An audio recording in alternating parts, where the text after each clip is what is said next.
de onde eu venho, porque é essa região que eu estou representando, né? Eu venho do Pará, do município chamado Parauapebas e de um assentamento chamado Palmares 2.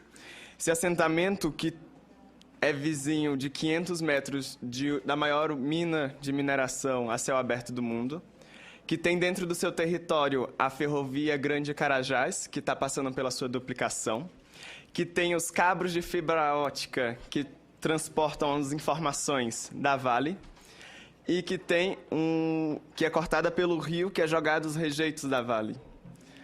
Então, nós estamos numa situação, mas é esse assentamento que tem dado exemplo para mim, quanto jovem, que tem dado exemplo de resistência para a construção desse movimento. Esse assentamento, que não difere dos territórios da maioria dos companheiros e companheiras que estão aqui, é que tem dado exemplo para esses barões do minério que nós não estamos de brincadeira e nós não iremos embora das nossas terras pelo lucro do capital internacional. E queria falar que essas fronteiras da riqueza que são criadas, que são utilizadas com esse nome, é fronteira de riqueza para quem? Pois é difícil falar de direitos humanos aqui nessa casa sem lembrar das crianças que estão neste exato momento fazendo carvão para alimentar as siderúrgicas de Marabá, que neste exato momento estão vendendo bala, laranja, água e outra infinidade de coisas para ter a sua subsistência. A infância não foi inventada nesse território, companheiros?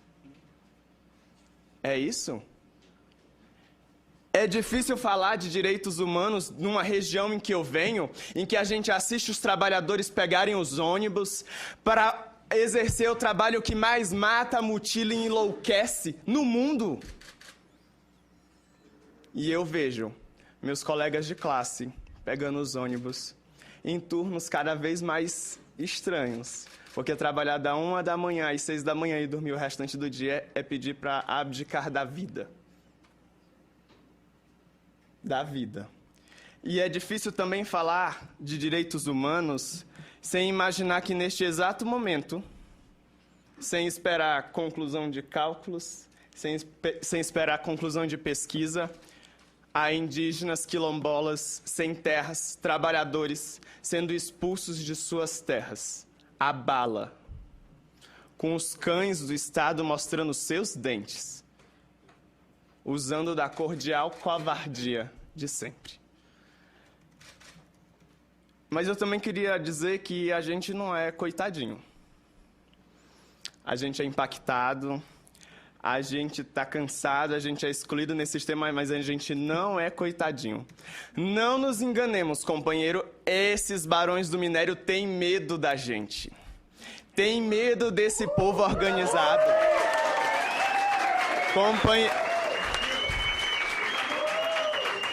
Companheiros e companheiras, se eles não tivessem medo, eles não investiam milhões em investigação, João Pedro.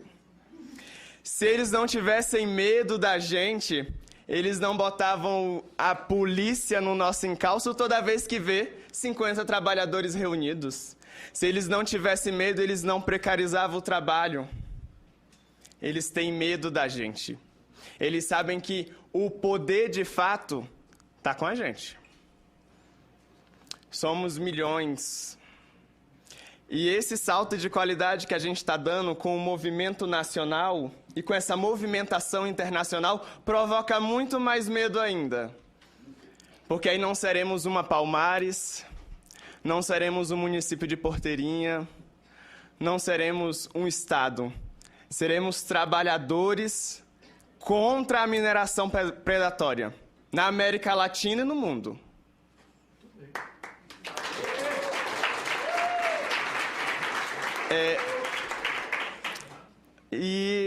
Morar nesse território, a gente vai aprendendo muitas coisas, né?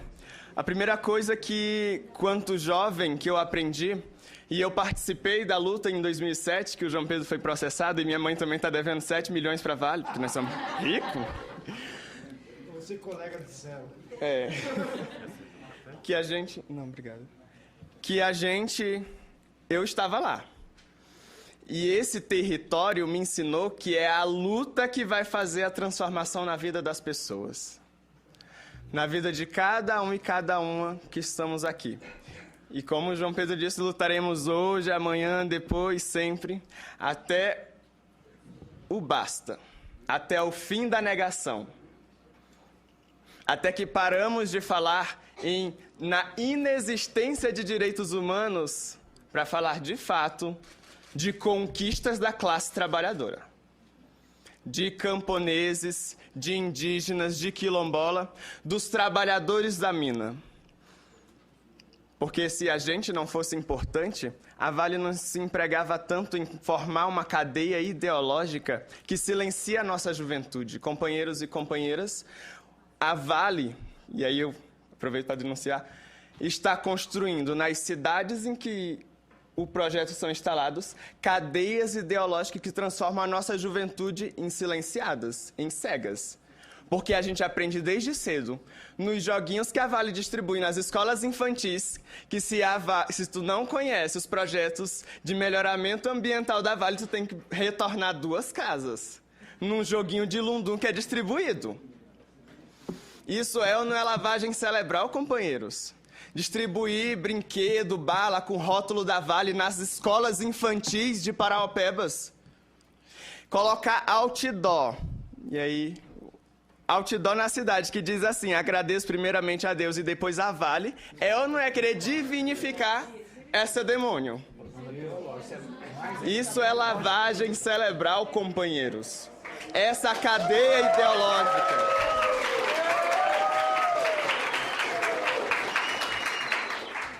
E também não poderia deixar de falar que as nossas cidades, principalmente no Pará, a gente está com os cemitérios cheios de jovens negros, pobres.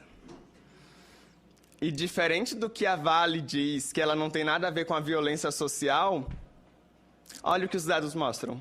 Que das 5 cidades com maior índice de violência, 3 são no trecho da ferrovia Carajás. Ela tem ou não tem culpa no cartório? Claro que tem. Então condenamos essa demônio pela morte dos nossos jovens na nossa cidade também. Isso é problema dela também.